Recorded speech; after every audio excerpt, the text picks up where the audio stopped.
বর্তমানে যারা ইউএস এর এলএলসির মাধ্যমে অ্যামাজনের সেলার সেন্টার অ্যাকাউন্ট তৈরি করছেন তাদের জন্য এই ভিডিওটি খুবই ইম্পর্টেন্ট। বর্তমানে অ্যামাজন অ্যাকাউন্ট ক্রিয়েট করার সময় অনেকেই এই সমস্যার সম্মুখীন হচ্ছেন। অ্যামাজন তাদের পলিসির মধ্যে অনেক বড় একটি আপডেট নিয়ে এসেছেন।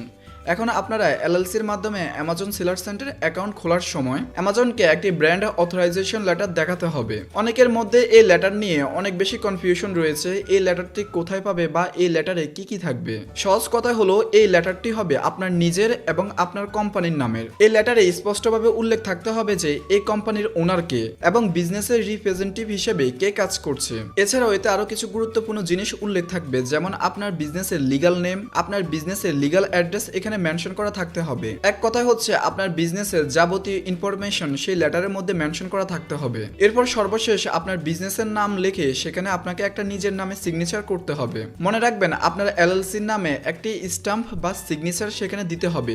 স্ট্যাম্প না থাকলে আপনি একটি কম্পিউটার দোকান থেকে 150 থেকে 200 টাকা দিয়ে একটি স্ট্যাম্প তৈরি করে নিতে পারেন আপনার বিজনেস অ্যাড্রেস এবং আপনার এলএলসি নামের উপর বেস করে। মনে রাখবেন এই স্ট্যাম্প আপনার লেটারে থাকা বাধ্যতামূলক। সবকিছু ঠিকঠাক থাকলে লেটারটি স্ক্যান করে পিডিএফ করে অ্যামাজনে সাবমিট করে দিন। এরপরে আপনার অ্যামাজন সেলার সেন্টারটি সাকসেসফুলি ক্রিয়েট হয়ে যাবে। এই বিষয়ে যদি আপনার আরো কিছু জানার থাকে এবং অথরাইজ লেটারটি স্যাম্পল কেমন হবে সেটা যদি আপনি জানতে চান, তাহলে এই ভিডিওর কমেন্ট সেকশন থেকে আমাদের ফেসবুক গ্রুপে জয়েন হয়ে যান। সেখানে আমি এই লেটারটি আপলোড করে দিব। আর আপনারা যারা হাতে কলমে অ্যামাজন হোলসেল বিজনেস শিখতে চান তারা আমাদের এই হোয়াটসঅ্যাপ নাম্বারে যোগাযোগ করবেন অথবা আমাদের এই ওয়েবসাইটে ঘুরে আসতে পারেন www.sakibfba.com, যেখানে আমরা আপনাদেরকে হাতে কলমে অ্যামাজন FBA হোলসেল বিজনেস শিখাবো এবং আপনার ফার্স্ট সেল আসা পর্যন্ত পার্সোনালি গাইড করব।